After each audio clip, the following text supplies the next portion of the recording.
السلام علیکم ورحمۃ اللہ وبرکاتہ. بسم اللہ الرحمن الرحیم. الحمد للہ رب العالمین وصلی اللہ وسلم وبارک علی نبینا محمد وعلی آلہ وصحبہ والتابعین ومن تبعہم بإحسان الی یوم الدین وسلم یا رب تسلیما کثیرا. ساری تعریف اللہ تعالیٰ کے لیے ہے اور اس کے بعد صلوات و سلام ہمارے آخر رسول امام الانبیاء محمد مصطفیٰ صلی اللہ علیہ وسلم کے ذات گرامی پر. اللہم صلی وسلم علیہ وعلی آلہ وصحبہ وسلم تسلیما کثیرا. محترم سامعین کرام، آج ہم لوگ باذن اللہ تعالی 18ویں پارے کا خلاصہ پڑھیں گے،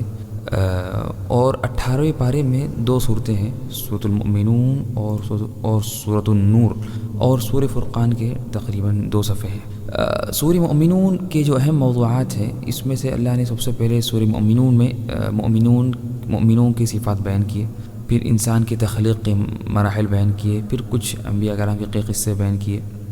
پھر اللہ تعالیٰ کی وحدانیت کے دلائل پیش کیے، اور قیامت کے کچھ احوال وغیرہ بیان کیے. اللہ نے فرمایا سورہ مؤمنون کی شروعات میں بسم اللہ الرحمن الرحیم قد افلح المؤمنون، در حقیقت مومن کامیاب ہو گئے. پھر اللہ نے اگر فرمایا الذین، کہ وہ مومن کون ہیں جو کامیاب ہو گئے، وہ یہ ہیں. تو اللہ سبحانہ وتعالیٰ نے یہاں پر 2 چیزوں کو بیان کرنا چاہا. پہلی چیز کہ کامیاب کون ہوں گے، تو کامیاب صرف مومن ہوں گے، کامیابی صرف مومنوں کے لیے ہے. اس لیے اللہ نے فرمایا سورہ مومنون کی شروع کی پہلی آیت میں قد افلح المؤمنون،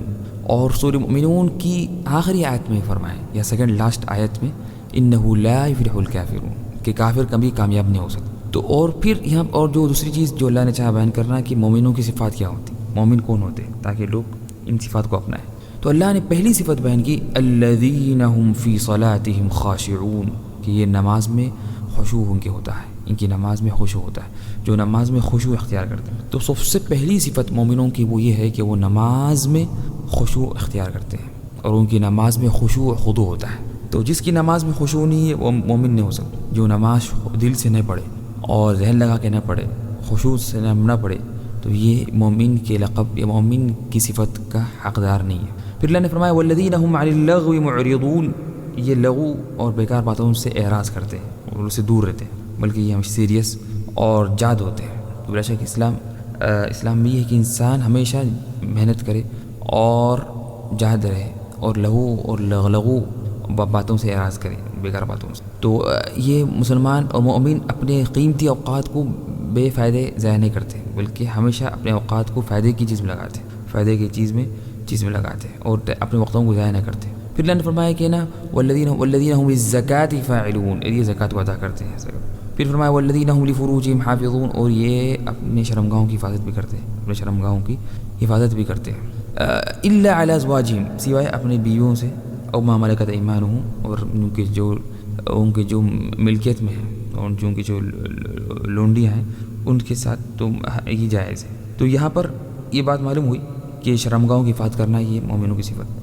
سوائے بیویوں کے ساتھ. پھر اللہ نے فرمایا والذین هم لاماناتہم وعہدہم راعون، یہ امانتوں کا اور عہد کا خیال کرتے ہیں. یہ جو اپنے وعدے کرتے ہیں، یہ امانت اگر ان کے ساتھ رکھا جاتی ہے تو اس کا خیال کرتے ہیں، تو امانتیں واپس کرتے ہیں، اور عہد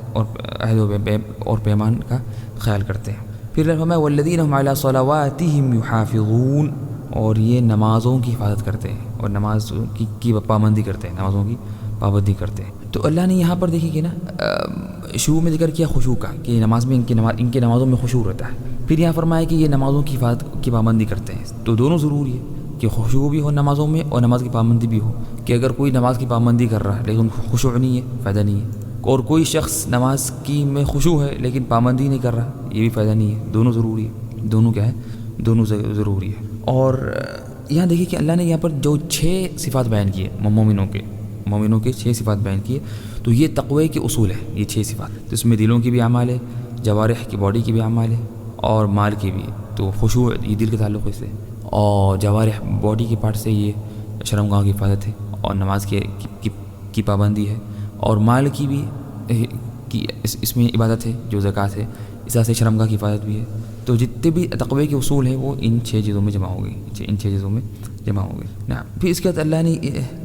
یہاں پر اللہ نے دیکھیے ان صفات میں جو 6 صفات میں پہلی صفت بیان کی نماز کی، اور آخری صفت بھی نماز کی. تو اس سے معلوم ہوا کہ نماز کی کتنی بڑی اہمیت ہے اسلام میں. تو اللہ نے مومنوں کی جب صفات بیان کی تو پہلی صفت بیان کی نماز، اور آخری صفت بیان کی نماز، کہ پہلی صفت یہ نماز میں خشوع ہوتا ہے، اور آخری صفت یہ نماز کی پابندی کرتے ہیں۔ پھر اس کے بعد اللہ نے یہاں پر ذکر کیا انسان کی تخلیقی مراحل، کہ انسان پہلے طین سے اللہ نے بنایا، پھر اللہ نے اس کو بنایا نطفہ سے، ایک پانی سے، ایک ہلکے پانی سے، ٹھیک ہے نا۔ ثم خلقنا، پھر اللہ فرمایا ثم خلقنا النطفة علقہ، پھر ہم نے اس پانی کو بنایا علقہ، یعنی خون کا ٹکڑا، ٹھیک ہے نا۔ اور حقیقت میں یہ اس زمانے میں اللہ نے جو تخلیق کے جو مراحل بیان کیے، اس زمانے میں جب نئی سائنس میڈیکل آئی تو انہیں اس کو ثابت کیا، تو اس سے قرآن کے اعجاز معلوم ہوا کہ اسلام اللہ نے پہلے ہی اس کو بیان کر دیا، اللہ نے اس کو بیان کر دیا تھا۔ اور یہ جو تخلیق کے جو مراحل ہیں، اس میں یہ بلا شک یہ بہت اہم ہے اس زمانے میں، خاص طور پر جب یہ آج کل کچھ لوگ دعوے کر رہے ہیں کہ نعوذ باللہ کہ انسان پہلے بندر تھا، پھر بندر سے انسان بنا۔ تو یہ جو آج کل خاص طور پر میڈیا وغیرہ پر اس کو بلکہ بعض اسکولس میں کالجز میں اس کو پڑھایا جا رہا ہے کہ پہلے انسان بندر تھا وغیرہ، پھر اب انسان بنا، بلا شک یہ کفر ہے، یہ کفری عقیدہ ہے، یہ قرآن کے بالکل مخالف ہے۔ اور جو شخص یہ عقیدہ رکھتا ہے کہ نعوذ باللہ کہ انسان پہلے بندر تھا پھر بعد میں وہ انسان بنا، تو یہ کافر ہے، اس لیے کہ یہ قرآن پہ کا انکار کر رہا ہے۔ قرآن نے کہا کہ پہلے انسان اللہ نے شروع کیا مٹی سے بنانا، پھر پانی سے، اس طرح سے۔ پھر اللہ نے یہاں پر ذکر کیا کہ وَلَقَدْ خَلَقْنَا فَوْقَكُمْ سَبْعَ طَرَائِقَ، اور ہم نے تمہارے اوپر بنائے 7 آسمان، وَمَا كُنَّا عَنِ الْخَلْقِ غَافِلِينَ، اور لیکن اس کے باوجود بھی ہم غافل نہیں ہیں لوگوں سے۔ تو کوئی یہ گمان نہ کرے کہ اللہ تعالیٰ تو 7 آسمان کے اوپر ہے تو شاید وہ ہمیں نہیں دیکھ رہے، نہیں، کہا کہ اگرچہ 7 آسمان ہم نے بنائے اور میں اس 7 آسمان کے اوپر ہوں، لیکن پھر بھی میں وَمَا كُنَّا عَنِ الْخَلْقِ غَافِلِينَ، اور لیکن میں اس کے باوجود بھی مخلوقات سے غافل نہیں ہوں، ٹھیک ہے نا۔ تو اس میں یہ دلیل ہے کہ اللہ تعالیٰ اوپر ہے، یعنی اگر اللہ تعالیٰ ہر جگہ ہوتے تو یہ بات کہنے کی ضرورت نہیں ہوتی کہ ہم غافل نہیں ہیں مخلوقات سے، اسی کہ جو ساتھ میں ہوتا ہے وہ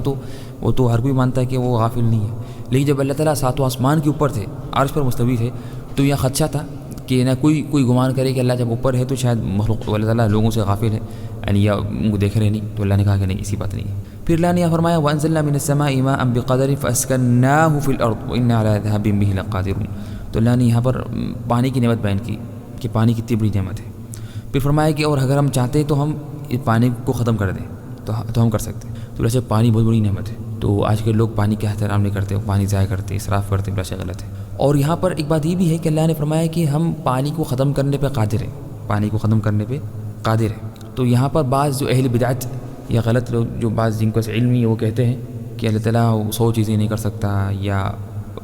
اللہ تعالیٰ 50 چیزیں نہیں کر سکتا، نہیں، یہ غلط بات ہے، سب غلط۔ اللہ تعالیٰ ہر چیز کر سکتا، ہاں اللہ تعالیٰ کچھ چیز نہیں کرتا اپنی مرضی سے، لیکن اگر چاہے تو کر سکتا۔ اب پانی تو اللہ تعالیٰ ہے موجود، وہ پانی رہیں گا، لیکن اللہ چاہے تو پانی ختم کر سکتا، اس لیے اللہ نے فرمایا وَإِنَّا عَلَىٰ ذَهَابٍ بِهِ لَقَادِرُونَ۔ پھر اللہ نے یہ فرمایا کہ یہ تمہارے لیے ان جانوروں میں نصیحت ہے، وَإِنَّ لَكُمْ فِي الْأَنْعَامِ لَعِبْرَةً۔ پھر اللہ نے فرمایا کہ کیا نصیحت ہے، کس طرح سے، تو اللہ نے ان کے یہاں پر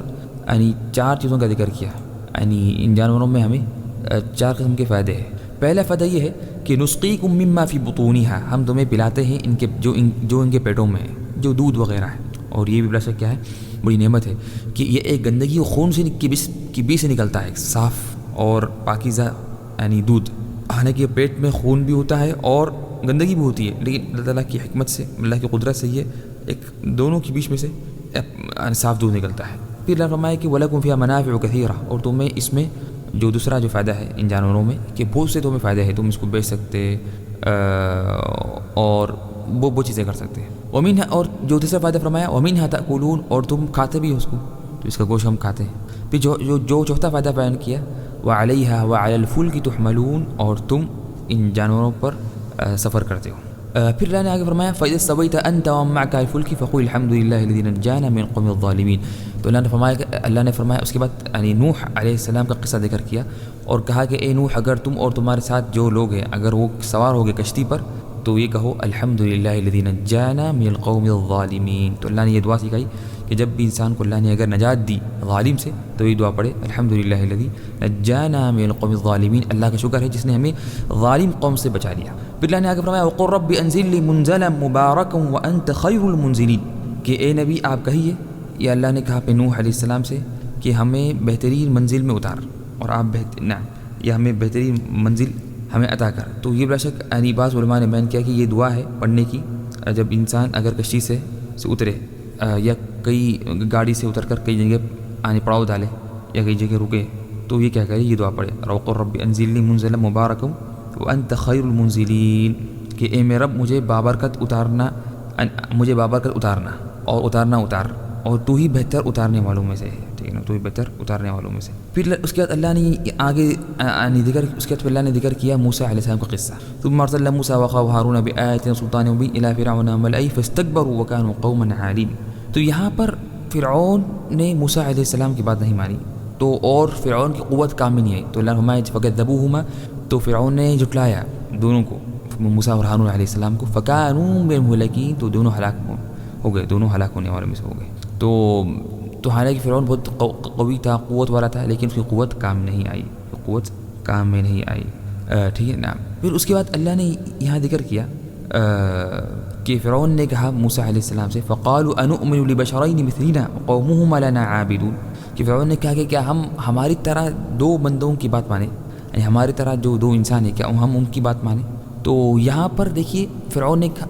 اللہ نے چاہا کہ فرعون کو اس کی زبان سے ہی اس پر رد کیا جائے. حالانکہ فرعون تو کہتا تھا کہ میں تم لوگوں کی طرح نہیں ہوں, میں تو رب ہوں, لیکن اللہ نے چاہا کہ اسی کی زبان سے حق کو بیان کیا جائے. تو اس نے کہا کہ کیا ہم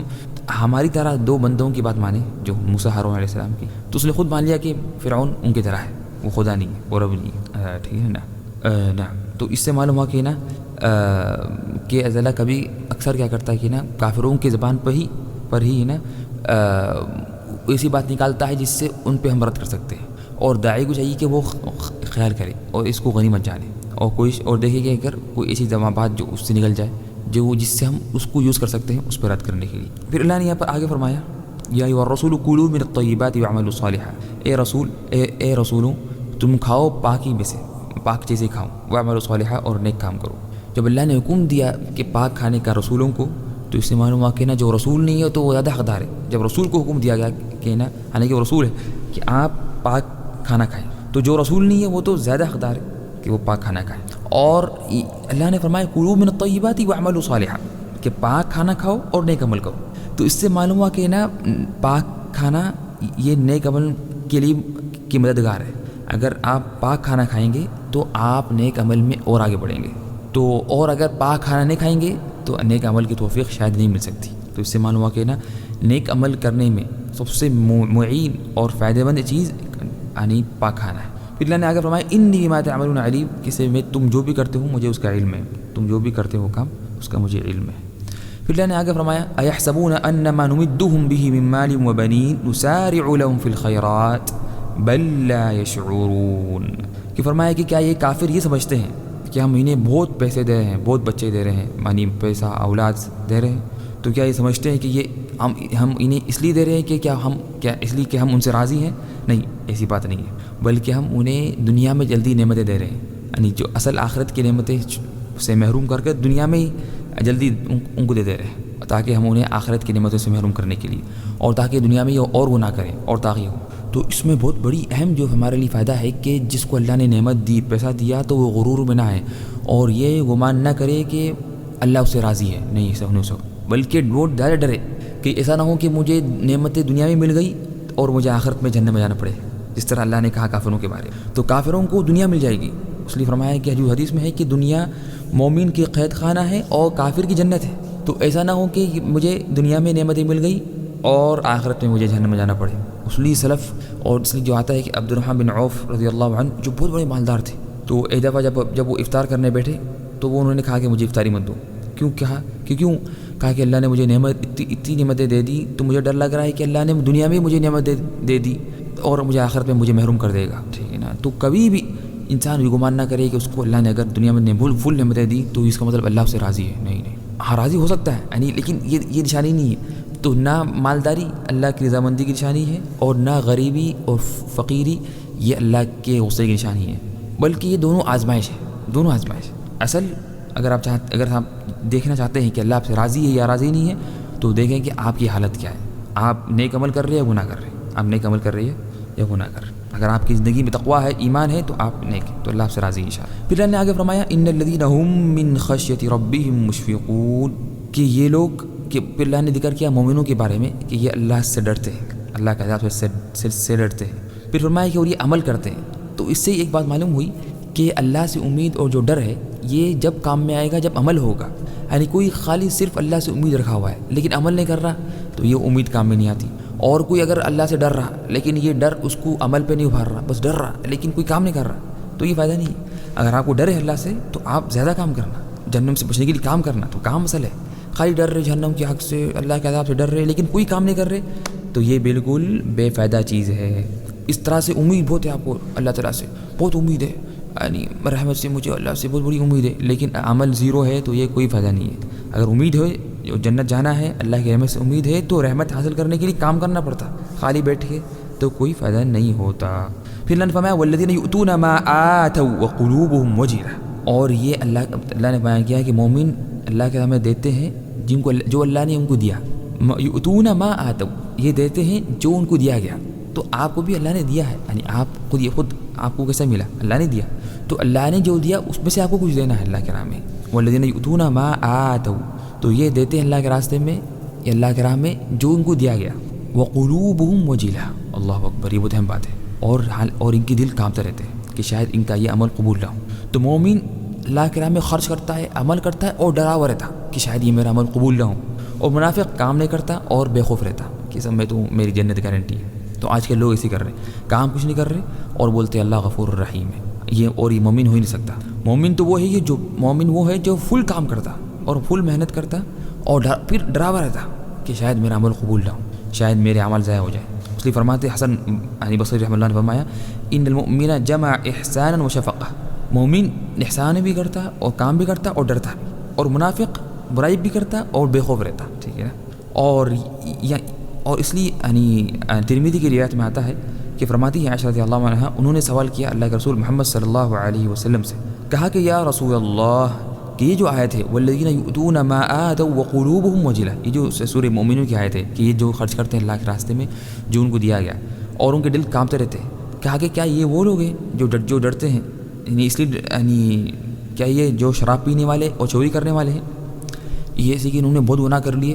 اور تو پھر یہ اللہ کے راستے میں خرچ کر رہے اور ڈر رہے، کیا یہ وہ لوگ ہیں؟ یعنی کیا اللہ ان کے بارے میں بات کر رہا؟ تو فرماتے محمد صلی اللہ علیہ وسلم لا یا بنت الصدیق، نہیں اے صدیق کے بیٹی، ولکنہم الذین یصومون ویصلون ویتصدقون، لیکن یہ وہ لوگ ہیں جو روزے رکھتے ہیں، نماز پڑھتے ہیں، صدقہ دیتے ہیں، لیکن اس کے باوجود وہم یخافون الا تقبل منہم، لیکن اس کے باوجود وہ ڈرتے ہیں کہ شاید ان سے یہ عمل قبول نہیں ہوگا۔ تو بلا شک مومن نیک عمل کر کے وہ کیا ہے، وہ ڈرتا ہے۔ پھر اللہ نے آگے فرمایا حتی اذا اخذنا مترفیہم بالعذاب اذا ہم یجأرون، تو اللہ نے یہاں پر فرمایا کہ جب اس کے بعد ہے نا ہم حتی اذا اخذنا، جب ہم نے پکڑا مترفیہم، جو ان کے جو زیادہ نعمتوں میں تھے اور جو بڑے تھے ان کے اور جو زیادہ نعمتوں میں نا واقع تھے، تو اذا ہم یجأرون، تو وہ ہے نا بلبلانے لگے، تو وہ بلبلانے لگے اور پکارنے لگے۔ تو اس سے معلوم ہوا کہ نا کہ زیادہ عذاب ہوگا جو زیادہ نعمتوں میں ہے دنیا میں اور غرور تکبر میں تھے، مترف طرف میں تھے، بطر میں تھے، بہت نعمتیں مل گئی، پیسہ بہت ہے تو اللہ کو بھول گئے۔ اور اس سے یہ بھی معلوم ہوا کہ نا جو بڑے ہیں تو بڑوں کو دیکھ کر لوگ چھوٹے ان کو فالو کرتے، ٹھیک ہے نا، اس لیے کہ اور یہ لوگوں کو گمراہ بھی کرتے ہیں، تو ان پر زیادہ عذاب ہوگا، ان پر کیا ہوگا، زیادہ عذاب ہوگا۔ پھر اس کے بعد اللہ نے فرمایا افلم یدبروا القول، کافر کیا یہ قرآن پہ غور نہیں کرتے؟ کافر کیا یہ قرآن میں غور نہیں کرتے؟ تو قرآن نازل ہوا سمجھنے کے لیے اور اس پر عمل کرنے کے لیے، اس لیے اللہ نے فرمایا کئی جگہ فرمایا، ٹھیک ہے نا، اس لیے اللہ نے فرمایا قرآن میں کئی جگہ انا انزلناه قرآنا عربیا لعلکم تعقلون، ہم نے قرآن نازل کیا تاکہ لوگ قرآن کو سمجھیں۔ اس لیے فرماتے حسن بصری رحمہ اللہ نزل القرآن لیدبر ویعمل به، قرآن نازل ہوا تاکہ لوگ اس میں غور کریں، اس سے عمل کریں، لیکن لوگوں نے کیا کیا فاتخذوا تلاوته عملا، تو لوگ سمجھنے لگے کہ اس کی تلاوت کرنا ہی عمل ہے خالی، بس ہاں تلاوت عمل ہے لیکن اصل عمل اس کو سمجھنا اور اس پہ عمل کرنا، لیکن لوگوں نے تلاوت کو ہی عمل بنا لیا، تو قرآن آیا اصل غور کرنے سمجھنے کی۔ پھر اللہ نے آگے یہ فرمایا وَإِنَّكَ تَدْعُوهُمْ إِلَى صِرَاطٍ مُسْتَقِيمٍ وَإِنَّ الَّذِينَ لَا يُؤْمِنُونَ بِالْآخِرَةِ عَنِ الصِّرَاطِ لَنَاكِبُونَ، کہ اے نبی آپ تو ان کو بلاتے ہیں اور دعوت دیتے ہیں سیدھے راستے کی طرف، وَإِنَّ الَّذِينَ لَا يُؤْمِنُونَ بِالْآخِرَةِ، اور جو آخرت پر ایمان نہیں لاتے، عَنِ الصِّرَاطِ لَنَاكِبُونَ، وہ صحیح راستے سے ہٹے ہوئے ہیں، وہ صحیح راستے سے ہٹے ہوئے ہیں۔ تو اللہ نے یہاں پر یہ جو آیتیں بیان کی سورہ مومنون کے، یہ جو آیت ابھی ہے اور اس سے پہلے کی جو آیتوں میں اللہ نے یہ ذکر کیا کہ ایمان لانے کے اسباب کیا ہے اور کیا چیزیں ایمان لانے سے روکتی ہے اور کیا چیزیں ایمان لانے سے روکتی ہیں۔ تو یہاں پر اللہ نے جو ذکر کیا، جو چیزیں چیزیں انسان کو ایمان لانے سے روکتی ہیں، تو پہلی چیز بیان کی بل قلوبہم فی غمرۃ من ھذا، کہ ان کی دلوں میں غفلت ہے۔ کیا ہے؟ بل قلوبہم فی غمرۃ من ھذا، کہ ان کے دلوں میں غفلت ہے۔ تو دل کی غفلت اور دل تو یہ بلا کہ یہ ایمان لانے سے روکتی ہے۔ پھر اس طرح سے فرمایا دوسری رکاوٹ کہ افلم یدبروا القول، یہ قرآن کو سمجھتے نہیں، قرآن کو غور سے نہیں پڑھتے۔ تو یہاں پر اللہ نے قرآن کو غور سے نہیں پڑھنا، سمجھ کے نہیں پڑھنا، یہ ایمان سے روکنے والی چیز بیان کی، ایمان سے روکنے والی چیز بیان کی۔ تیسری، اور پھر اللہ نے فرمایا جو تیسری چیز جو ان کو روکتی ہے ایمان سے، کہ یہ اپنے والدین یہ اپنے آباء و اجداد کی پیروی کرتے ہیں، یہ اپنے کیا کرتے ہیں؟ اپنے آباء و اجداد کی بات مانتے ہیں۔ تو فرمایا کہ ام جاءہم ما لم یأتی آباءہم الاولین۔ اس طرح سے پھر اللہ نے ایک بیان کی رکاوٹ کہ یہ لوگ سمجھتے ہیں کہ ان کے رسول کیا ہے، نعوذ باللہ، ان کے رسول کے اندر کیا ہے، یعنی کچھ جنون ہے، اور یعنی جس طرح کافروں کی جو عادت تھی کہ وہ ہمیشہ اپنے انبیاء کرام کو برا بھلا کہتے اور ان پر تہمت لگاتے کہ یہ جادوگر ہے یا مجنون ہے یا کچھ ہے۔ تو اس سے معلوم ہوا کہ کہ علماء کرام کو اور استاد کو اور دین سکھانے والوں کو بری تہمت لگانا یا ان کی غیبت کرنا، یہ کافروں کی نشانی ہے، اور یہ چیز انسان کو ایمان سے روکتی ہے۔ اور یہ جس طرح اللہ کے رسول محمد صلی اللہ علیہ وسلم کے زمانے میں تھی، اس زمانے میں بھی یہ چیز موجود ہے کہ اگر جو بھی اس زمانے میں کچھ لوگ ہیں جو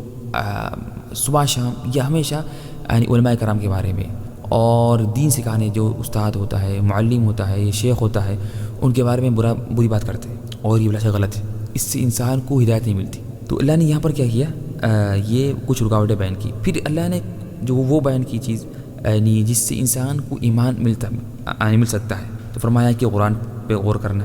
اور اللہ کی نعمتوں کا احترام کرنا، اس کو قبول کرنا، اور جاننا کہ محمد صلی اللہ علیہ وسلم کی حالت جاننا کہ مسلم کی کس طرح تھی، کہ محمد صلی اللہ علیہ وسلم کی جو سچائی پر غور کرنا، اور اس طرح سے کہ دیکھنا کہ محمد صلی اللہ علیہ وسلم کس طرح لوگوں کو دعوت دے رہے، حالانکہ وہ اپنی دعوت پر کوئی معاوضہ نہیں مانگتے۔ تو اس لیے اللہ نے فرمایا ام تسألہم خرجا، تو یہ جو رسول نہ تمہارے سے کچھ پیسے مانگ رہے اور بلکہ وہ خود سچے ہیں، امانت دار ہیں، کبھی جھوٹ نہیں بولتے اور اچھے اخلاق والے ہیں، تو یہ سب چیزیں چاہیے کہ تمہیں ابھارے کہ اس پر ایمان لانا، اس پر کیا ہے ایمان لانا۔ اگر وہ جھوٹے ہوتے، امانت دار نہیں ہوتے، تو ممکن ہے وہ جھوٹ کہہ رہے ہیں، یا اگر سچے ہوتے اور امانت دار بھی ہوتے لیکن اگر وہ پیسے مانگتے تو شاید دنیا کمانے کے لیے دعوت دے رہی ہے، لیکن یہ سچے بھی ہے، امانت دار بھی ہے اور پیسے بھی نہیں مانگ رہے، تو اس سے معلوم ہوا کہ نہیں، یہ سچے رسول ہے صلی اللہ علیہ وسلم۔ پھر اللہ نے آگے فرمایا وَلَقَدْ أَخَذْنَاهُمْ بِالْعَذَابِ فَمَا اسْتَكَانُوا لِرَبِّهِمْ وَمَا يَتَضَرَّعُونَ، پھر ہم نے انہیں عذاب سے پکڑا اور ہم نے انہیں آزمایا تاکہ یہ جھک جائیں اللہ کے سامنے اور اللہ کی طرف لوٹ کر آئیں۔ تو یہاں پر علماء نے بیان کی کہ کبھی کبھار اللہ تعالیٰ کسی بندے کو کوئی آزمائش میں مبتلا کرتا ہے اور واقع کرتا ہے، کسی آزمائش میں مبتلا کرتا ہے اور واقع کرتا ہے، اور اس کی وجہ یہ ہوتی ہے کہ اللہ تعالیٰ چاہتا ہے کہ یہ بندہ دعا کرے اللہ تعالیٰ سے اور اللہ کی طرف لوٹ کر آئے، اور یہ ہوتا ہے۔ اس لیے کہ بہت سے لوگ کو اگر آزمائش اگر نہ آئے تو وہ اللہ کو بھول جاتے، وہ اللہ کو بھول جاتے، تو اللہ کیا کرتا، انہیں آزماتا تاکہ یہ بندے اللہ کے قریب آئے، تاکہ یعنی بندے اللہ کے قریب آئے اور اللہ کی طرف لوٹ کر آئے۔ تو آزمائش کی وجہ یہ ہوتی، یعنی آزمائش کی کبھی کبھار ایک وجہ یہ ہوتی کہ اللہ چاہتے ہیں کہ بندے اللہ کی طرف کیا ہے، بندے اللہ کی طرف لوٹ کر آئیں، بندے اللہ کی طرف لوٹ کر اور دعا کریں۔ اس لیے یعنی کبھی آتا ہے کہ کبھی اللہ کو اپنے بندے کی دعا سننا پسند آتا اور دیکھتا ہے کہ پھر تو اللہ تعالیٰ دیکھتے ہیں کہ وہ بندہ ہے لیکن وہ بندہ دعائیں نہیں کر رہا، تو کیا ہوتا، تو اللہ کیا کرتے ہیں، اس کو آزمائش میں مبتلا کرتے ہیں، آزمائش میں مبتلا کرتے ہیں۔ پھر اس کے بعد اللہ نے یہ فرمایا وَهُوَ الَّذِي أَنشَأَ لَكُمُ السَّمْعَ وَالْأَبْصَارَ وَالْأَفْئِدَةَ قَلِيلًا مَا تَشْكُرُونَ، اللہ نے تمہارے لیے سمع اور ابصار افئدہ یعنی تمہیں کان دیے اور آنکھیں دی اور دل دیے، لیکن فرمایا قلیلا ما تشکرون، لیکن تم شکر بہت کم بجا لاتے ہو، تو یہاں پر اللہ نے جو نعمتوں کا ذکر کیا یہ 3 وجہ سے. سب سے پہلے کہ اللہ کی نعمت کا اظہار ہو. سیکنڈ تاکہ بندے اللہ کی ان نعمتوں پر اللہ کا شکر ادا کریں. پھر فرمایا کہ نا بہت کم بندے ہیں جو اللہ کا شکر ادا کرتے ہیں. اللہ کا شکر ادا کرنے والے بہت کم بندے ہیں. ٹھیک ہے نا. تو یہاں پر یہ 3 بڑی نعمتیں ہیں اور ہم میں سے بہت سے لوگوں کو یہ نعمتیں حاصل ہیں لیکن وہ غافل ہیں اور اس کا شکر ادا نہیں کرتے. تو یہ بہت بڑی نعمتیں ہیں سننا دیکھنا اور دل. تو یہ اور اس پہ شکر ادا کرنا ضروری ہے. تو اللہ فرمایا قلیلا ما تشکرون کہ بہت کم لوگ اس کا شکر ادا کرتے ہیں. تو اس کا مطلب تھا کہ ہم شکر ادا کریں ان نعمتوں کا, سننے کا جو اللہ نے کان دیا, آنکھ دی, دل دیا. اور اس سے یہی معلوم ہوا کہ نا یہ 3 پارٹس یہ بہت اہم انسان کے پارٹس ہیں جس سے علم حاصل ہوتا ہے. جس سے کیا ہوتا ہے؟ جس سے علم حاصل ہوتا ہے. پھر اللہ نے آگے فرمایا متخذ اللہ من ولد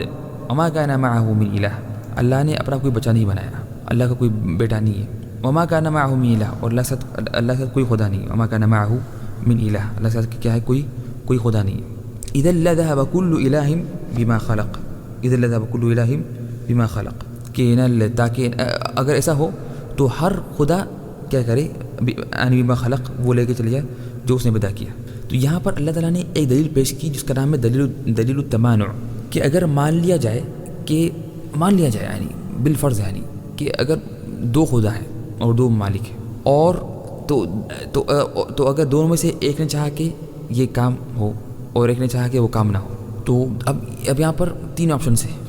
یا تو دونوں کی ایک کی بات یعنی دونوں کی باتیں نہ ہوں اور دونوں کی خواہش پوری نہ ہو. یعنی اگر ایک چیز تھی کہ اگر 2 خدا ہے تو وہ کہہ رہا ہے کہ یہ کام ہو اور ایک کہہ رہا ہے کہ وہ کام نہ ہو تو یا تو دونوں کی بات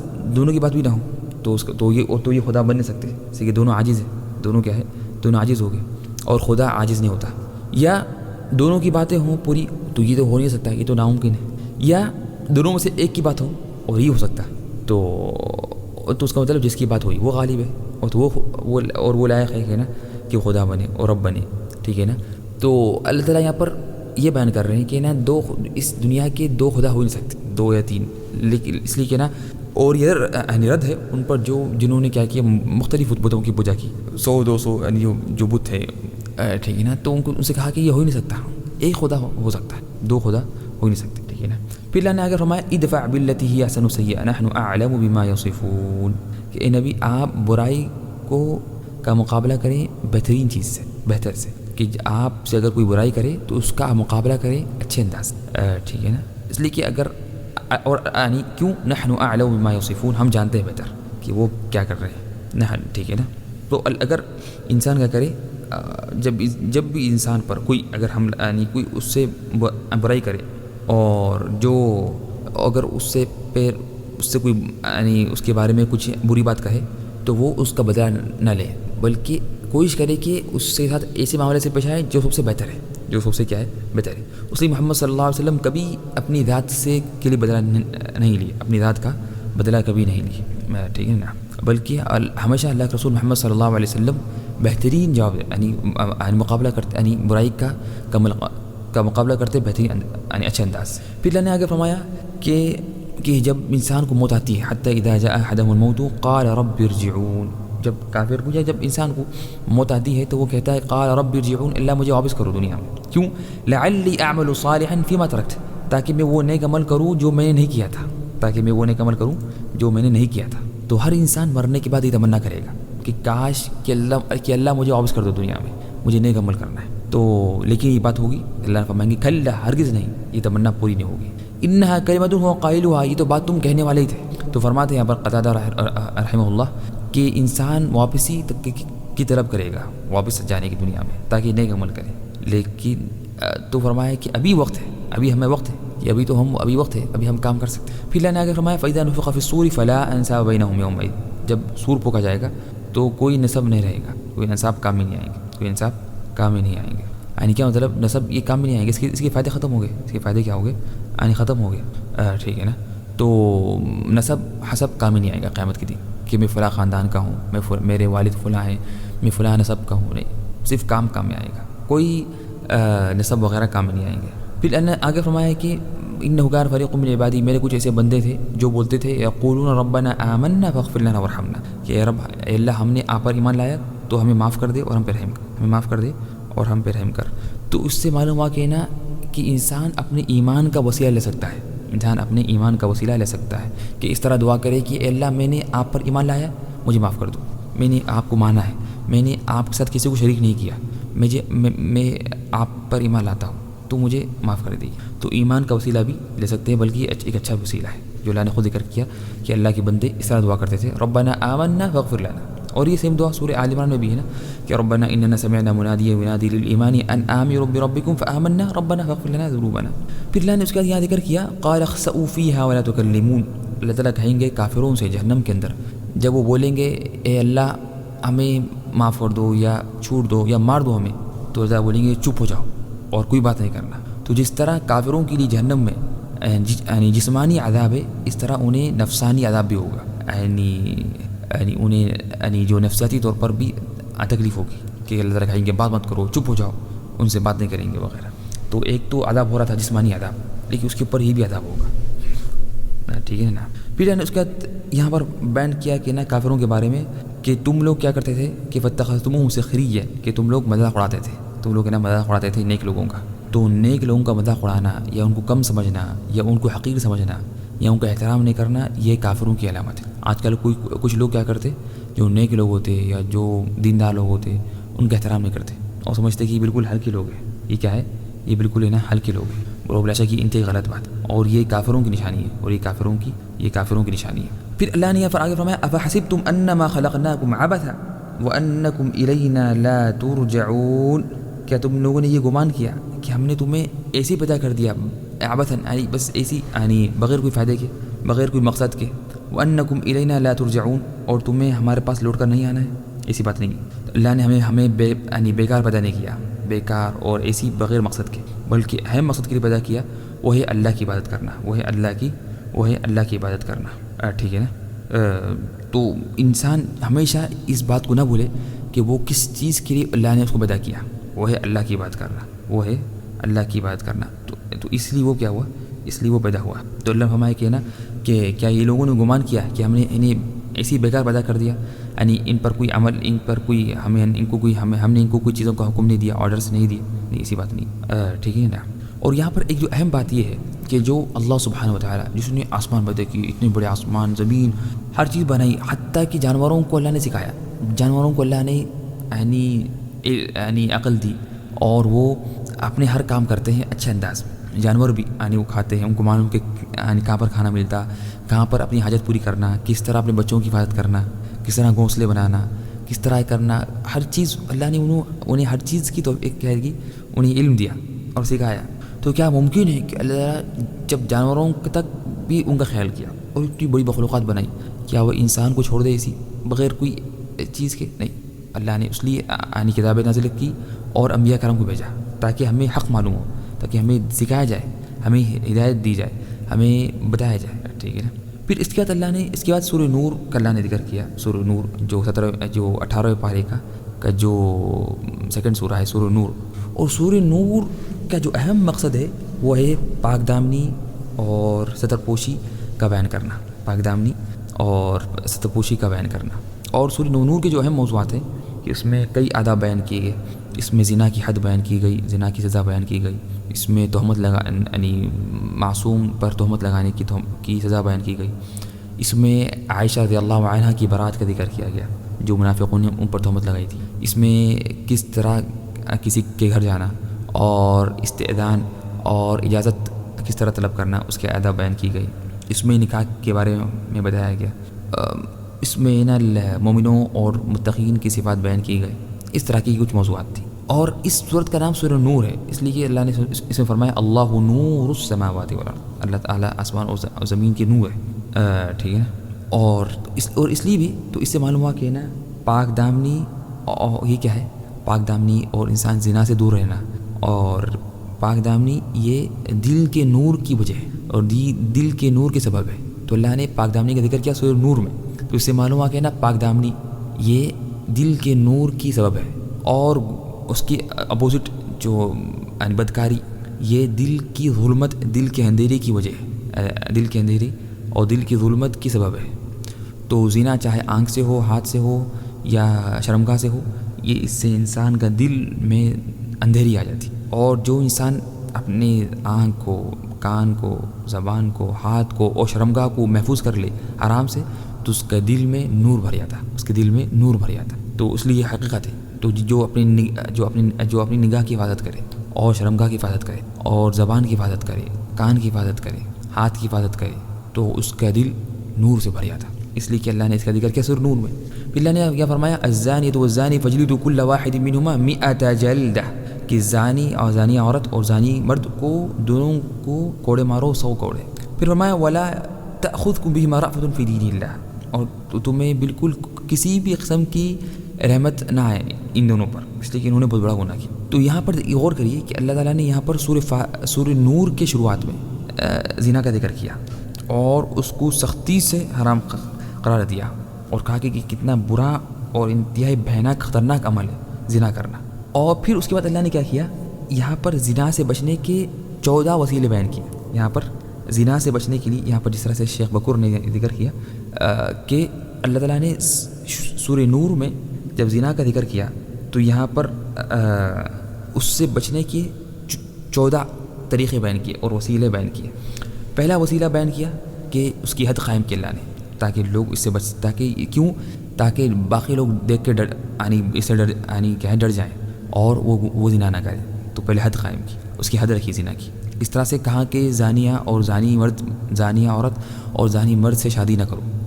ان سے شادی کرنا منع حرام کر دیا کہ مومن شادی نہ کرے ان سے۔ تو یہ ان کی کیا ہے، ایک پنشمنٹ ہے، تاکہ دوسرے لوگ بھی جب ان کو معلوم جائے کہ اگر ہم نے زنا کیا تو ہمارے سے شادی نہیں ہوگی تو وہ زنا نہیں کریں۔ اس طرح سے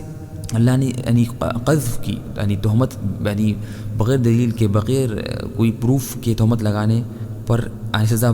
مقرر کی، تاکہ لوگ زنا کی بات زبان پہ نہ لائیں اور زنا کی تہمت آسانی سے نہ لگائیں۔ اور چوتھی چیز ہے کہ اگر شوہر اپنی بیوی پر تہمت لگائے زنا کی، تو یا تو وہ اس کے اوپر پروف لائے یا پھر لعان ہوگا دونوں کے درمیان۔ پانچویں چیز جو اللہ نے ذکر کیا کہ کہا کہ تم لوگ کسی مسلمان سے بدگمانی نہ کرو، اور کہا کہ بہت برا عمل ہے کسی سے بدگمانی کرنا۔ اور پھر اللہ نے فرمایا کہ نا جو لوگ فحش اور فحاشی کو پہلانا چاہتے ہیں تو ان کے لیے سخت عذاب کی وعید کی۔ اور ساتویں چیز اللہ نے شیطان کے اسٹیپس کو فالو کرنے سے منع کیا۔ اور آٹھویں چیز اللہ نے حکم دیا کہ تم جب بھی کسی گھر میں داخل ہو تو پہلے پرمیشن لو، اور یہ بھی کیا ہے، زنا سے بچنے کی ایک صفت ہے اور ایک طریقہ ہے۔ اور یہ اللہ تعالیٰ نے ایک وسیلہ بیان کیا کہ تاکہ پہلے گھر جانے سے پہلے انسان پرمیشن لے اور ان سے اجازت مانگے۔ اگر ڈائریکٹ داخل ہو جائے تو ممکن ہے کہ وہ لوگ صحیح کپڑوں میں نہیں ہے وغیرہ، تو اس لیے جو حدیث میں آتا ہے کہ انما جعل الاستئذان من اجل البصر۔ اور 9ویں اور 10ویں چیز اللہ نے کہا کہ نگاہ نیچے رکھو، اور 11ویں اور اس طرح سے مرد کو بھی کہا اور عورت سے بھی کہا، تو یہ 9ویں اور 10ویں چیز۔ اور 11ویں چیز اللہ نے عورت کو کہا کہ زینت کا اظہار مت کرو، ولا یبدین زینتہن، اللہ منع کیا سورہ نور میں۔ اور 12ویں چیز اللہ نے بیان کیا کہ عورت ہر وہ کام نہ کرے جس سے مرد کی شہوت بڑھے، حتیٰ کہ کہا کہ اپنی چپل سے بھی اپنی اور پیر کو بھی زور سے نہ مارو زمین پہ، تاکہ اس کی جو پیر میں جو پہنتی ہے وہ جو بھی زینت کی چیزیں اس کی آواز نہ آئے۔ اور 13ویں اور جو 14ویں جو چیز اللہ نے بیان کی کہ انسان کیا کرے، شادی کرے، اور شادی کا حکم کہا ہے کہ ان کی شادی کراؤ اپنے بچوں کی، اور کہا کہ جس کے پاس طاقت نہیں شادی کرنے کی وہ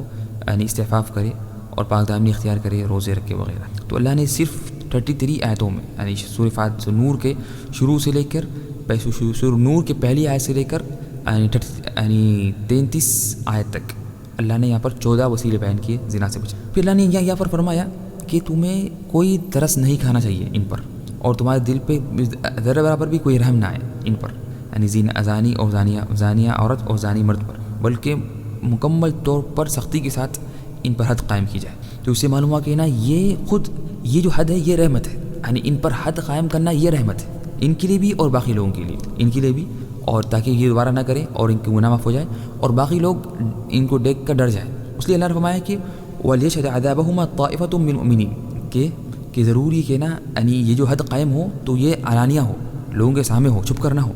اور یہ جو حد قائم ہو تو کچھ مومن حاضر ہو، کچھ گروہ مومنوں کا حاضر ہو جب ان پر سزا قائم ہو، تاکہ وہ دیکھیں اور یہ بات پہلے، تاکہ سب لوگ ڈر جائیں اور یہ دوبارہ کام نہ کریں، اور اس طرح سے ان کو اور زیادہ تکلیف ہو اور زیادہ سزا ملے ایک تو سزا ملے گی 100 کروڑوں کی پلس، اور اس کے علاوہ کہ سب لوگ دیکھ رہے ہیں تو وہ بھی تکلیف ہوگی الگ سے کہ ان کی جو بے عزتی ہوگی، اس لیے انہوں نے اتنا بڑا گناہ کیا، زنا کیا جو. اور ہم جانتے ہیں جو شادی شدہ ہو اس کی سزا تو کیا ہے، اس کی سزا تو رجم ہے. جو شادی شدہ مرد یا عورت اگر زنا کرے تو ان کی سزا تو رجم ہے کہ پتھر ماریں گے مرے تک. اور جو شادی شدہ نہ ہو تو اس کو 100 کوڑے ماریں گے. پھر اللہ نے یہاں پر اللہ نے فرمایا الزانیۃ والزانی، زانیہ عورت اور زانی مرد. اللہ نے یہاں ذکر کیا پہلے زانیہ عورت کا، لیکن جو سورہ مائدہ میں اللہ نے بیان کیا تھا جب چوری کے بارے میں فرمایا والسارق والسارقۃ، اور چور مرد اور چور عورت، تو وہاں پر اللہ نے ذکر کیا سب سے پہلے مرد کا والسارق والسارقۃ، اور یہاں ذکر کیا الزانیۃ والزانی، الزانیۃ والزانی. تو اس سے علماء نے بیان کیا کہ یہاں پر زنا میں پہلے ذکر کیوں کیا زانیہ کا، عورت کا، اس لیے کہ اکثر زنا ہوتا ہے عورت کی وجہ سے، اکثر زنا ہوتا ہے عورت کی وجہ سے. اس لیے کہ کیوں غالباً اگر عورت اگر راضی نہ ہو تو زنا نہیں ہوتا غالباً، اور اگر عورت اگر انکار کر دے تو زنا نہیں ہو سکتا غالباً. اور اگر عورت راضی بھی نہیں ہے زنا کے لیے تو اس کی وجہ یہ ہوتی کہ عورت نے اپنی خوبصورتی ظاہر کی تو مرد اس کے قریب آیا. تو اگر وہ اپنی زنا ظاہر نہ کرتی تو مرد اس کے قریب نہیں آتے. تو اگر کوئی عورت کہے کہ مجھے زنا یعنی میں راضی نہیں ہوں اس سے، تو لیکن ہم کہیں گے تو اگر آپ راضی نہیں ہیں تو ضروری ہے کہ آپ اپنی زینت کو چھپائیں، اپنی خوبصورتی کو چھپائیں اور حجاب اختیار کریں، ورنہ گویا کہ آپ دعوت دے رہے لوگوں کو. ٹھیک ہے نا. تو عورت یا تو خود راضی ہو یا اپنے خوبصورتی ظاہر کر کے یعنی نا وہ نہ زنا کی طرف لوگوں کو بلائے. تو بلا شک چاہیے کہ نا عورت کو چاہیے کہ نا وہ جب باہر نکلے اور غیر محرم کے سامنے مکمل حجاب اختیار کرے اور زینت کو چھپائے اور اس طرح سے مرد بھی ہوتا ہے، یعنی مرد بھی یعنی عورت سے کم نہیں، بلکہ دونوں کو حکم دیا گیا. اور بلکہ فرمایا فجلدوا کل واحد منہما، دونوں میں سے ہر ایک کو، فجلدوا کل واحد منہما میرا جلتا دونوں میں سے ہر ایک کو 100 کوڑے مارے جائیں.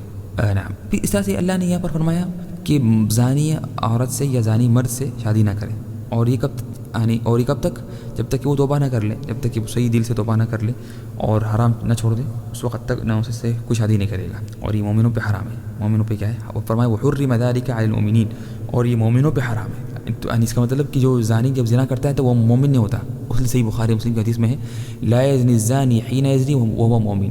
کوئی زانی زنا نہیں کرتا جب وہ کرتا ہے زنا، یعنی کوئی زانی زنا نہیں کرتا ایمان کی حالت میں. یعنی کیا مطلب کہ وہ جو مومن ایمان کی حالت یعنی جب جو شخص زنا کرتا ہے وہ اس وقت مومن نہیں ہوتا. جب وہ زنا کرتا ہے تو اس وقت مومن وہ نہیں ہوتا. اس لیے کہ زنا اور ایمان جمع نہیں ہو سکتا، زنا اور ایمان یعنی جمع نہیں ہو سکتا. پھر اللہ نے اس کا ذکر کیا، اللہ نے اس کا یعنی پھر ذکر کیا اس کے بعد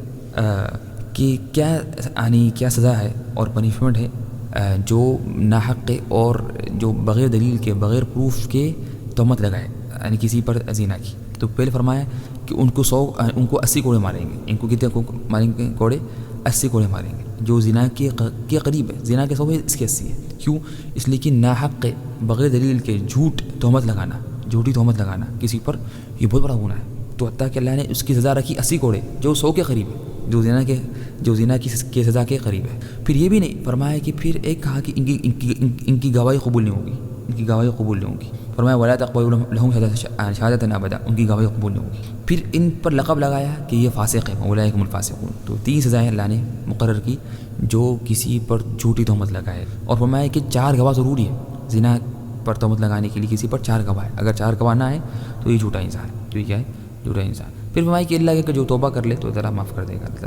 معاف کر دے گا. اور 4 جو گواہ ہوں وہ مرد ضروری ہیں، یعنی عورتیں کافی نہیں، اس میں عورتیں نہیں ہوں گی بلکہ مرد ضروری ہے. فرمایا ثم لم يأتوا بأربعة شهداء، 4 گواہ یعنی مرد ہوں. پھر اللہ نے یہاں پر ذکر کیا کہ اگر کوئی شوہر اپنی بیوی پر تہمت لگائے زنا کی تو وہ یا تو وہ یعنی دلیل لائے، پروف لائے،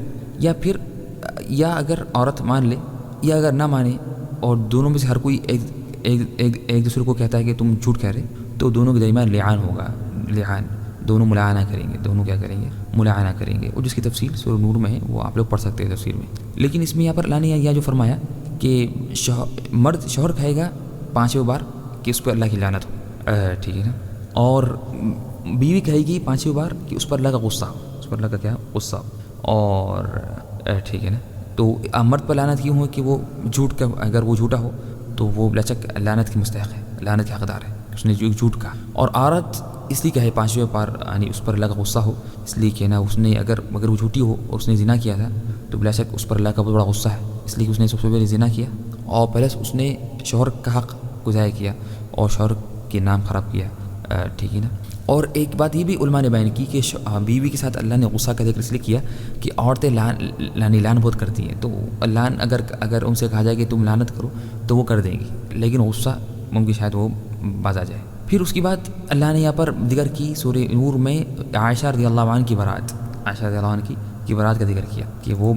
بری ہیں جو ان کو منافقوں نے جو تہمت لگائی تھی۔ تو اب قرآن نازل ہونے کے بعد کہ جب قرآن نے ان کو بری کر دیا تو اگر اب کوئی دوبارہ تہمت لگائے ان پر تو یہ کافر ہے، کیوں؟ یہ قرآن کا انکار کر رہا ہے، یہ قرآن کا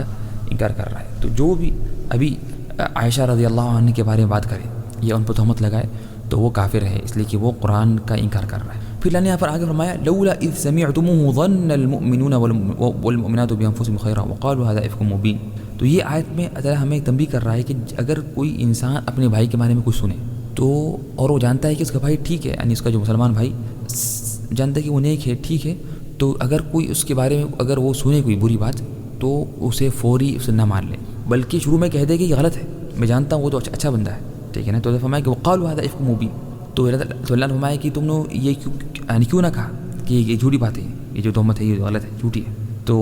چاہیے کہ نا ہم فوری اگر ہم، بلکہ یہاں پر اللہ نے یہ بھی نہیں کہا کہ تم تحقیق کرو، نہیں کہا کہ اگر تمہیں معلوم ہے کہ وہ بندہ ٹھیک ہے تو اگر ہم نے سنی ان کے بارے میں بری بات تو فوری کہتے ہیں کہ غلط ہے یہ، پھر بعد میں اگر معلوم ہوا کہ یعنی کچھ الگ بات ہے الگ، لیکن فوری، بلکہ یہ نہیں کہ چپ ہو جانا، بلکہ یہ بھی کافی نہیں چپ ہونا، بلکہ اس کا انکار کرنا، کہنا کہ یہ جھوٹ ہے، اس کو جھٹلانا اور کہنا وقالوا هذا افك مبين جس طرح اللہ نے فرمایا۔ تو اس سے معلوم ہوا کہ نا خالی یعنی خاموش بیٹھنا بھی کافی نہیں ہے، تو یعنی جھوٹی خبر اگر آئی یا کوئی تہمت آئی ہمیں معلوم ہوئی کسی کے بارے میں تو ہم خاموش نہیں بیٹھنا، بلکہ اس کو جھٹلانا اور کہنا کہ خالی دل میں نہیں رکھنا کہ نہیں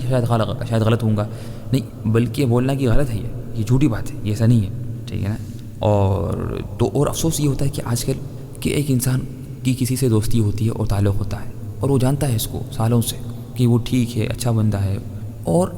کئی سالوں کے بعد، کئی سالوں کی دوستی کے بعد، تعلق کے بعد اس کو اگر کوئی تیسرے آدمی نے آ کے کہا کہ اس کے دوست کے بارے میں کچھ برا کہا تو وہ فوری اس کی بات مان لیتا، اور یہ انتہائی عجیب بات ہے۔ حالانکہ آپ جانتے ہیں اس کو، کم سے کم تحقیق تو کرے، پوچھ لیں اس سے، نہیں ہم اگر کوئی تیسرا آدمی اگر آ کے کہتا ہے حالانکہ بتا نہیں وہ جھوٹ کہہ رہا ہے، کیا کہہ رہا ہے، تو ہم فوری اس کی بات مان لیتے ہیں، وہ یہ عجیب بات ہے۔ بلکہ تحقیق کرے یا خود جا کے اس سے پوچھ لیں جو بھی ہے۔ اس لیے حدیث میں آتا فرماتے محمد صلی اللہ علیہ وسلم کفا بالمرء کذبا ان يحدث بكل ما سمع، انسان کے جھوٹے ہونے کے لیے کافی ہے کہ وہ ہر وہ چیز یعنی ہر جو بھی چیز سنے اس کو کہہ دے، جو بھی چیز سنے اس کو کہہ دے اور اس کو پہلا دے، نہیں بلکہ آپ جو سنیں گے اس کو پہلے تحقیق کریں پھر آگے پہلائیں۔ پھر اللہ نے فرمایا وَتَحْسَبُونَهُ هَيِّنًا وَهُوَ عِنْدَ اللَّهِ عَظِيمٌ، اور تم سمجھتے ہو اس کو ہلکا، یعنی کہ اللہ کے پاس بہت بڑا ہے، تو یہ تہمت لگانا یہ لوگ سمجھتے کہ ہلکا ہے، نہیں، اللہ نے فرمایا کہ تم سمجھتے کہ ہلکا ہے، وَهُوَ عِنْدَ اللَّهِ عَظِيمٌ، یہ اللہ کے پاس بہت عظیم چیز ہے، تو ہم کوئی حرام کو ہلکا نہ سمجھیں بلکہ یہ بہت بڑا گناہ ہو سکتا ہے۔ اور اللہ نے یہ فرمایا وَالَّذِي تَوَلَّىٰ كِبْرَهُ مِنْهُمْ لَهُ عَذَابٌ عَظِيمٌ، اور جو تم میں سے اس کا جو بڑا تھا جس نے اس کو شروع کیا تو اس کو بہت بڑا یعنی عظیم عذاب ہے، اس کو عذاب عظیم۔ تو اس سے معلوم ہے کہ جو تہمت شروع کرے تو اس کو زیادہ گناہ ملے گا، ہاں حالانکہ جو بات مانے اور جو پہلا ہے اس کو بھی گناہ ملے گا، لیکن جس نے شروع کیا اور جو اصل جو جڑ ہے اس کو بہت بڑا کیا ہے، اس کو بہت بڑا عذاب ہوگا، اس کو بہت بڑا کیا ہوگا، عذاب ہوگا۔ اور اللہ نے یہاں پر اور اللہ نے سورہ نساء میں جب یہود نے نعوذ باللہ تہمت لگائی تھی مریم علیہ السلام پر تو اللہ نے کہا تھا کہ یہ بہتان عظیم ہے، تو اللہ فرمایا کہ وہ بھی کفری وقولی علی مریم بہتان عظیم، تو جب یہودیوں نے تہمت لگائی تھی مریم علیہ السلام پر تو اللہ نے کہا تھا کہ یہ بہتان عظیم ہے، اور جب اس طرح سے جب منافقوں نے تہمت لگائی یعنی عائشہ رضی اللہ عنہا پر تو اللہ نے اس کو بھی کہا کہ بہتان عظیم ہے، سبحانک ھذا بہتان عظیم۔ تو اس سے معلوم ہوا کہ نا یہ رافض اور جو شیعہ نعوذ باللہ جو تہمت لگاتے ہیں عائشہ رضی اللہ عنہا پر، تو یہ گویا کہ یہ یہودیوں کی طرح ہے، یہ یہودیوں کی طرح ہے جنہوں نے نعوذ باللہ مریم علیہ السلام پر تہمت لگائی تھی۔ پھر اللہ نے فرمایا ان الذين يحبون ان تشيع الفاحشة في الذين آمنوا لهم عذاب أليم في الدنيا والآخرة، کہ جو چاہتے ہیں کہ فحش اور فحاشی پہلے اور اس کی باتیں پہلی لوگوں میں اور ایمان والوں میں، تو تو ان کے لیے دردناک عذاب ہے دنیا اور آخرت. تو اس سے معلوم ہوا کہ نا کہ اس میں جو فائدہ ملتا ہے کہ عقل مند اپنی یعنی کیا کرتا ہے کہ اپنی غلطیوں پہ فوکس کرتا ہے، اپنی جو اس کے اندر جو غلطیاں ہیں اس پر فوکس کرتا ہے، اس کے اندر جو خامیاں ہیں اور اس کی اصلاح کرتا ہے، نہ کہ لوگوں کے اندر جو خامیاں ہیں اور غلطیاں ہیں اس پہ غور کرتا ہے اور اس کو پہلاتا ہے نہیں، بلکہ اپنی غلطیوں پہ غور کر کے اس کو ختم کرتا ہے. اور منافق کیا کرتا ہے؟ منافق دوسروں کی غلطیاں دیکھ کر اور اس کو پہلاتا ہے. اور یہاں پر ایک فائدہ یہ بھی ہوا اس آیت سے کہ اگر ہمیں کوئی چیز معلوم بھی ہوئی برائی کی، ہم اس کو فوری نہ پھیلائیں بھی نہیں، اس کو بالکل نہ پھیلائیں، ٹھیک ہے نا. اس سے کیا ہوتا ہے کہ اور برائی اور پھیلتی. تو اگر آپ کو معلوم ہو کہ کسی نے گناہ کیا تو اس کو چھپائیں، اور یہ حکم دیا گیا اسلام نے کہ اس کی آپ ستر پوشی کریں. کیا کریں؟ اس کی ستر پوشی کریں، اس کو پہلائیں نہیں، اس کی کیا ہے، اس کو نہ پہلائیں. پھر اللہ نے یہ جو فرمایا ان الذین یحبون، جو صرف چاہتے ہیں، فرمایا کہ جو فحاشی اور فحش کو پہلانا چاہتے ہیں تو ان کے لیے دردناک عذاب ہے. تو یہ صرف چاہنے پر اگر اتنا بڑا عذاب ہے، تو جو اگر کوئی کام کرے جو خود پہلا دے تو اس کو کتنا بڑا عذاب ہوگا تو ہم سمجھ سکتے ہیں. تو اس سے معلوم ہوا کہ نا یعنی فحاشی کے اور زنا وغیرہ کی خبریں، اس کی باتیں مومنوں میں پھیلنا، چاہے جھوٹی ہوں یا سچی ہو، اس کا بہت بڑا نقصان ہے اخلاقی. اور اس سے کیا ہوتا ہے کہ زنا اور پھیلتا اور زنا عام ہو جاتا، اور زنا کا نام اگر زبانوں پہ آ جائے زیادہ تو اس کا مقام، اس کا جو خطرناکی اور ہولناکی ہے وہ کم ہو جاتی اور لوگ اس کو ہلکا سمجھنے لگتے. تو چاہیے کہ ہم بالکل یہ جو فحاشی جو کام ہے ان کو بہت کم استعمال کریں، ان ناموں کو، اور جب استعمال کریں تو ایک بہت بڑی اس طرح سے استعمال کریں کہ یہ بہت بڑا گناہ ہے. اور یہ حقیقت میں یعنی بہت بڑا گناہ ہے، حقیقت میں کیا ہے، بہت بڑا گناہ ہے، ٹھیک ہے نا. تو لیکن اس کا مطلب یہ بھی نہیں کہ نا کہ ہم اس سے لوگوں کو متنبع نہ کریں، یہ خاص طور پر جو بچوں کو اس سے متنبع نہ کریں. لیکن ہاں ایک حد تک یعنی ہم نا ضروری ہے کہ جوانوں کو اس سے بچائیں اور متنبع کریں اور بیان کریں کہ کتنا بڑا گناہ ہے زنا اور قوم لوط کا عمل وغیرہ جو بھی فحاشی کام ہے. لیکن ایک حد تک بیان کرنا ضروری ہے اور ڈرانا ضروری ہے، لیکن جو ڈرانا ہے بیان کرنا ہے یہ ایک حد تک، اور جو اس میں حکمت عملی اختیار کی جائے. پھر اللہ نے آگے فرمایا یا ایھا الذین آمنوا لا تتبعوا خطوات الشیطان، کہ شیطان کے خطوات اسٹیپس فالو مت کرو. اللہ نے زنا کا جب ذکر کیا، زنا کے بارے میں جو بھی ہے، اس کے بعد ذکر کیا کہ تم شیطان کے اسٹیپس فالو مت کرو، اس لیے کہ زنا ہوتا ہے شیطان کے اسٹیپس فالو کرنے سے. آہستہ آہستہ شیطان کیا کرتا ہے، اسٹیپ بائی اسٹیپ اور قدم با قدم انسان کو قریب لے آتا ہے زنا کے. ڈائریکٹ تو انسان زنا نہیں کرتا، بلکہ آہستہ آہستہ پہلے، اور سب سے پہلی جو اس کے اسٹیپ ہے سوچ اور نظر، یہ سب سے پہلا اسٹیپ ہے شیطان کا. تو اللہ نے ہمیں کہا کہ تم اسٹیپس فالو مت کرو، شیطان کے اسٹیپس فالو مت کرو. پھر اللہ نے یہ فرمایا وَلَا يَأْتَلِ أُولُو الْفَضْلِ مِنكُمْ وَالسَّعَةِ، اور یہ تم میں سے فضل والے اور جن کو اللہ نے نعمت دی اور مال دیا، وہ اس بات کی قسم نہ کھائیں کہ وہ نہیں دیں گے پیسے اپنے قریبوں کو، مسکینوں کو، مہاجرین کو. تو اب یہ آیت نازل کب ہوئی کہ جب ابو بکر رضی اللہ عنہ نے کہا تھا کہ میں اب سے مستح پر خرچ نہیں کروں گا. آپ یہ سوچیے اور امیجن کریے اور یعنی اس کو آپ نہ سوچیے کہ ابو بکر رضی اللہ عنہ کی جو بیٹی تھی عائشہ رضی اللہ عنہ، اس پر منافقوں نے تہمت لگائی، اور ان میں شریک کون تھے؟ ایک مستح جو ایک سالے کے وہ ٹھیک تھے، لیکن ان کا پیر پھسل گیا اور انہوں نے بھی منافقوں کا ساتھ دیا. حالانکہ ابو بکر رضی اللہ عنہ ان پر خرچ کرتے تھے، وہ فقیر تھے تو ان پر ابو بکر رضی اللہ عنہ خرچ کرتے تھے. تو لیکن اس کے باوجود بھی انہوں نے کیا کیا، ان کی بیٹی پر تہمت لگایا. جو ان پہ خرچ کرتا ہے ان کی بیٹی پر تہمت لگایا کہ یہ نعوذ باللہ زنا کیا ہوا ہے. تو انہوں نے تو وہ بہت غصے میں آ گئے کہ حالانکہ میں اس پہ خرچ بھی کرتا ہوں اور یہ میری بیٹی پر اس نے تہمت لگائی. تو کہا کہ اب سے میں اس کو ایک ریال نہیں دوں گا، یعنی کچھ خرچ نہیں کروں گا اس پر. تو اللہ نے کیا فرمایا کہ نہیں ایسی بات نہیں ہے، یہ مت کرو، اور اے ابو بکر یہ مت کرو. ہاں اس نے غلطی کی، لیکن تم غلطی کا بدلہ غلطی مت کرو، تم غلطی کا مقابلہ غلطی سے نہ کرو، بلکہ تم احسان کرو اس پر. وَلَا يَأْتَلِ أُولُو الْفَضْلِ مِنكُمْ، یہ قسم نہ کھائے، بلکہ کہ تم اسے پیسے نہ دو یہ بول کے قسم مت کھاؤ، بلکہ فرمایا وَلْيَعْفُوا وَلْيَصْفَحُوا، معاف کرو. أَلَا تُحِبُّونَ أَن يَغْفِرَ اللَّهُ لَكُمْ، کیا تم نہیں چاہتے کہ اللہ تمہیں معاف کرے؟ اللہ اکبر، کتنی بڑی آیت ہے کہ دیکھیں کہ نا ایک آدمی نے ان کے بیٹی پر تہمت لگائی تو اللہ تعالیٰ کہہ رہا ہے کہ معاف کر دو، اور بلکہ خرچ کرتے رہو جس طرح تم پہلے کرتے تھے، پھر سے خرچ کرتے رہو. تو کیا ہے، یہ عظیم دین ہے سبحان اللہ، ٹھیک ہے نا. لیکن اس کا مطلب یہ نہیں کہ نا اس میں جو شخص اس میں چھوٹ دی جا رہی ہے، یعنی جو غلطی کر رہا نہیں اس کو سزا ملے گی، اس کو اللہ نے تو 80 کوڑے رکھے اس کے لیے، اس کو 80 کوڑے رکھے اس کے اوپر، اور جو 3 سزائیں ہم نے بیان کی، جو کسی کو یعنی بغیر دلیل کی جھوٹی تہمت لگائے تو اس کے اللہ نے 3 سزائیں رکھی ہیں جو ہم نے ذکر کیا شروع میں، لیکن تو ہر ایک کو تو اس سزا اس کو ملے گی، لیکن یہ نہیں کہ اس کو ہم اس پر اگر وہ فقیر ہے تو اس کو ہم اس کو پیسے نہ دیں، یہ الگ مسئلہ، ٹھیک ہے نا۔ اور اس لیے فرماتے تھے امام احمد رحمہ اللہ کہ معاف کرو لوگوں کو جو تم پہ یعنی زیادتی بھی کرے، معاف کر دو اس کو۔ کہا کہ تمہیں کیا فائدہ ہوگا کہ اللہ تمہارے وجہ سے کسی کو عذاب دے، یعنی تمہارا اس میں کیا فائدہ ہے کہ کسی کو جہنم جانا پڑے تمہاری وجہ سے، یعنی معاف کر دو۔ اور اللہ نے فرمایا کہ معاف کرو، کیا تم نہیں چاہتے کہ اللہ تمہیں معاف کرے؟ تو اس سے معلوم ہوا کہ اگر ہم نے لوگوں کو معاف کیا تو اللہ ہمیں معاف کرے گا، جس طرح ہم عمل کریں گے اللہ اس طرح ہمارے ساتھ وہ عمل کرے گا، جو ہمارا رویہ رہے گا لوگوں کے ساتھ اللہ بھی ہمارے ساتھ اس طرح معاملہ کرے گا۔ اور یہاں پر علم نے بیان کیا کہ اللہ سبحانہ وتعالیٰ نے یعنی یوسف علیہ السلام کو بری کیا ایک گواہ سے، اور موسیٰ علیہ السلام پر جو تہمت لگائی تھی یہودیوں نے تو اللہ نے ان کو بری کیا پتھر سے، جو سورہ احزاب میں ہے، اور مریم علیہ السلام کو اللہ نے بری کیا کہ اللہ نے ان کے بیٹے عیسیٰ علیہ السلام کو اللہ نے بولنے کی صلاحیت دی، لیکن اللہ نے بری کیا عائشہ رضی اللہ عنہ کو خود اپنی کتاب میں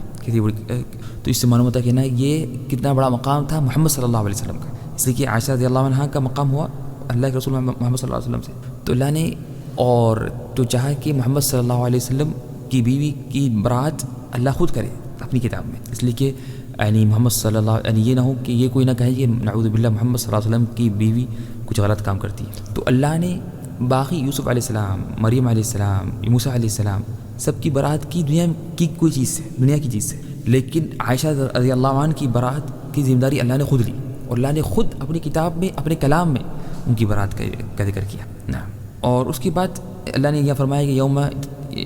کیا ہوگا اس کے دن، یعنی یوم تشہد علیہم السنتہم، قیامت کے دن ان کے زبان اور ان کے ہاتھ ان کے پیر گواہی دیں گے ان کے بارے میں، یعنی قیامت کے دن انسان کے پیر اور ہاتھ اور زبانیں یہ خود گواہی دیں گے انسان کے خلاف کہ انسان یہ گناہ کیے تھے۔ تو حدیث میں آتا ہے کہ فرماتے ہیں انس رضی اللہ عنہ کہ ہم ایک دفعہ تھے اللہ کے رسول محمد صلی اللہ علیہ وسلم کے ساتھ، تو اللہ کے رسول نے ایک دفعہ ہنسا، تو ہم نے کہا کہ یا رسول اللہ آپ کیوں ہنس رہے ہیں؟ بلکہ اللہ کے رسول نے خود سوال کیا کہ تمہیں معلوم ہے کہ میں کیوں ہنس رہا ہوں؟ تو صحابہ کرام نے کہا کہ اللہ و رسول عالم، اللہ اس کے رسول یعنی بہتر جانتے ہیں۔ تو فرمایا محمد صلی اللہ علیہ وسلم نے کہ میں اس لیے ہنس رہا ہوں کہ جب بندہ اپنے رب سے بات کرے گا قیامت کے دن تو بندہ کہے گا اے اللہ کیا آپ مجھ پر ظلم نہیں کریں گے نا؟ تو اللہ تعالیٰ فرمائیں گے ہاں میں تجھ پر ظلم نہیں کروں گا۔ تو بندہ بولے گا کہ آپ مجھ پر کوئی گناہ مت لکھیے یا مجھے سزا مت دیجیے جب تک کہ کوئی گواہ نہ ہو میری طرف سے، آپ مجھے کوئی گناہ کی سزا مت دیجیے جب تک کہ وہ گناہ ثابت نہ ہو، میری طرف سے کوئی گواہ نہ آ جائے اس وقت تک۔ تو اللہ تعالیٰ بولیں گے کہ تم خود گواہ کافی ہے اپنے گناہوں پر، اور فرشتے بھی کافی ہے، تو تعالیٰ بولیں گے اس کا منہ بند کر دو، تو اس کا منہ بند کر دیا جائے گا، پھر اس کے باڈی کے پارٹ سے کہا جائے گا کہ بات کرو، تو اس کی ہاتھ بات کریں گے، پھر اس کے پیر بات کریں گے، پھر اس کے بعد اس کو موقع دیا جائے گا بولنے کا، تو وہ کہے گا اپنے پیروں سے اپنے ہاتھوں سے تم پر لعنت ہو، تم دور ہو، تم اللہ کی رحمت سے دور ہو جاؤ، میں تو تمہارے لیے میں کوشش کر رہا تھا کہ تمہیں سزا نہ ملے، لیکن تم خود میرے خلاف گواہی دے رہے ہو۔ تو قیامت کے دن انسان کے پیر اور ہاتھ بات کریں گے، اس کے خلاف گواہی دیں گے، ٹھیک ہے نا۔ اس کے بعد یہاں پر اللہ نے یہاں پر بیان کیا کہ نا کہ ایمان والو تم کسی گھر میں داخل نہ ہو جو تمہارا گھر نہ ہو جب تک کہ تم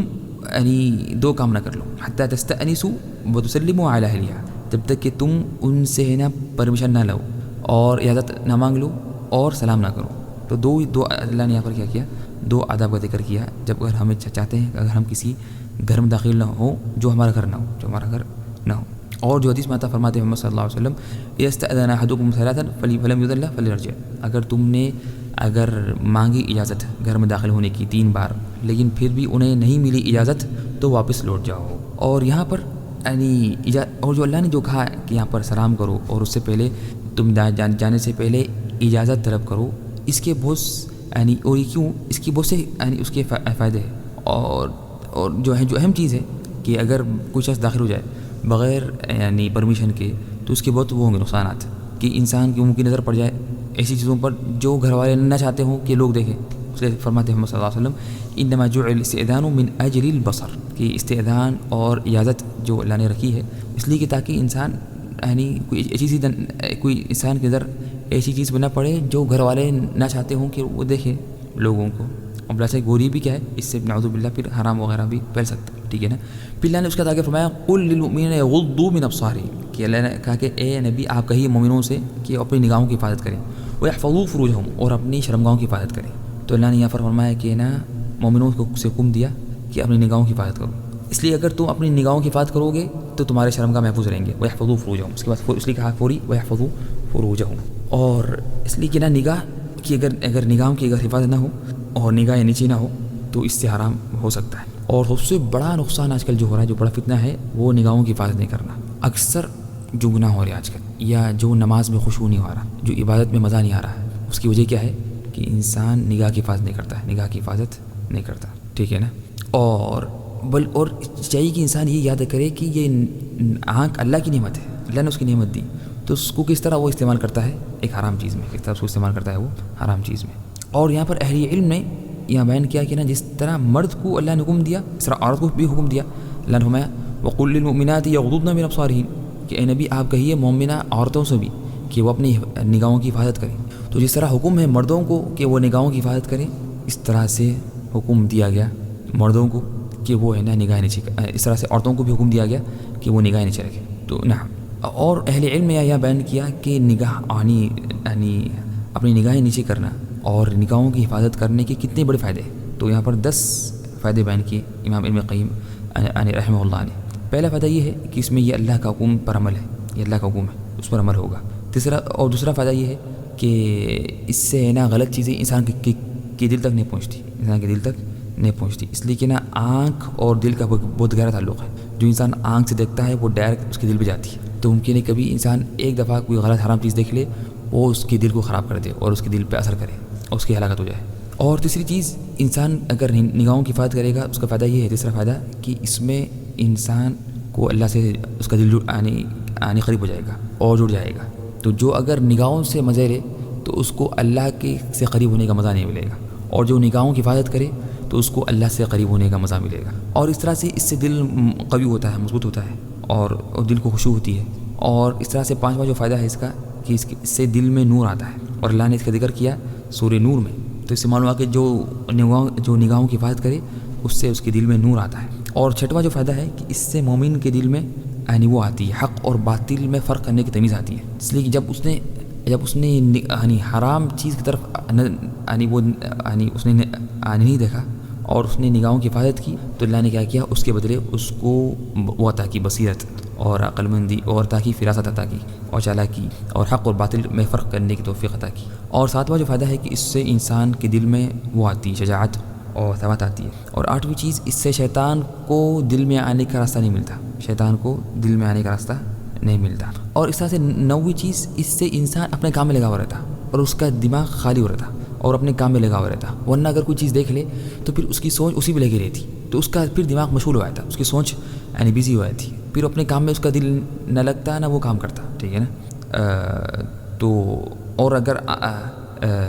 تو اس طرح، اور پھر کیا ہو، آخری جو 10واں جو فائدہ ہے کہ انسان اگر اپنی نگاہوں کی حفاظت کرے تو اس کا پورا جسم اور اس کا قلب سکون سے رہتا، اس کا دل اور سکون سے رہتا، ٹھیک ہے نا۔ تو یہ 10 فائدے اہل علم نے بیان کیے نگاہوں کی حفاظت کے۔ پھر اللہ نے فرمایا وَلَا يَضْرِبْنَ بِأَرْجُلِهِنَّ لِيُعْلَمَ مَا يُخْفِينَ مِن زِينَتِهِنَّ، کہ وہ اپنے پیروں کو نہ مارے تاکہ اس سے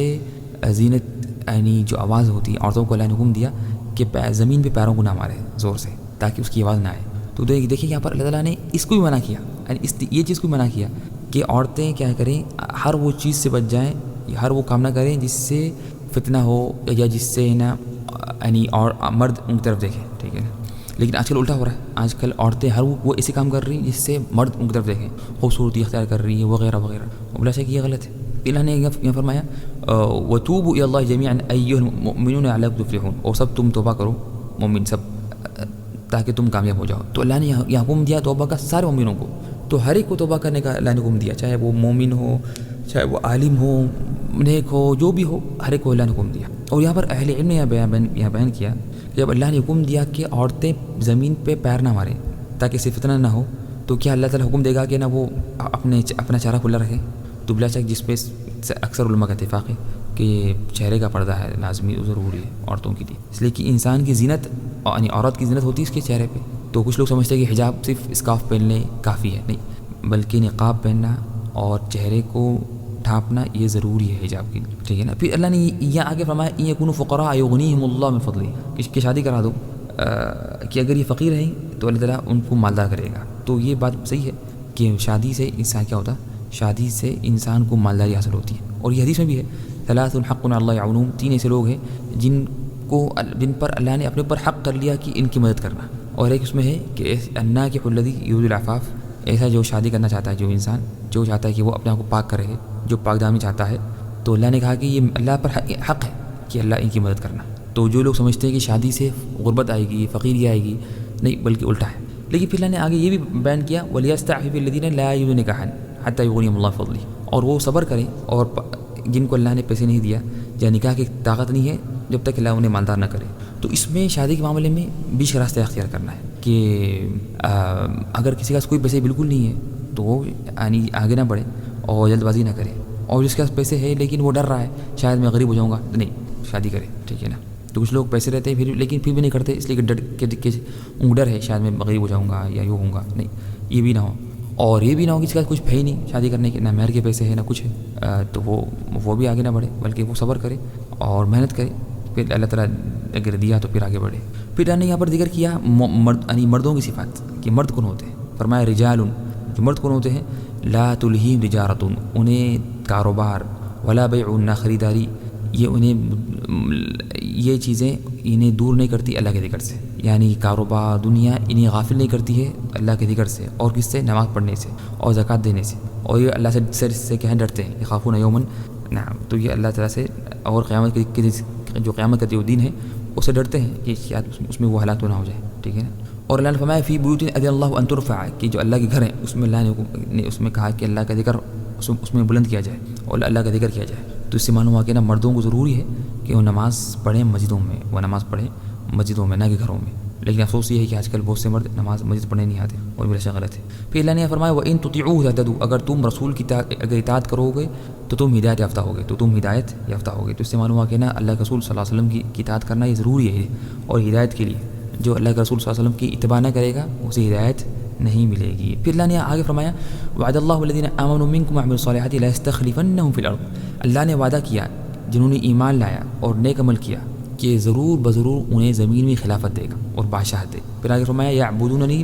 لا یشرکون بی شیئا، یہ اکیلے میری عبادت کریں اور شرک نہ کریں۔ تو اللہ نے یہاں پر 3 صفات، یہ 3 شرطیں بیان کی، 3 اگر شرطیں ہم 3 شرطیں پوری کریں گے تو اللہ ہمیں خلافت دے گا اور بادشاہت دے گا۔ 3 کیا شرطیں ہیں؟ ایمان لانا، نیک عمل کرنا، اور اللہ کی اکیلی عبادت کرنا اور شرک نہیں کرنا، اللہ کی اکیلی عبادت کرنا اور شرک نہیں کرنا، تو اللہ تعالیٰ ہمیں ضرور بادشاہت عطا کرے گا۔ پھر اللہ نے یہاں پر فرمایا کہ نا یا ایھا الذین آمنوا لیستأذنکم الذین ملکت ایمانکم والذین لم یبلغوا الحلم منکم 3 مرات، جو تمہارے غلام ہیں اور جو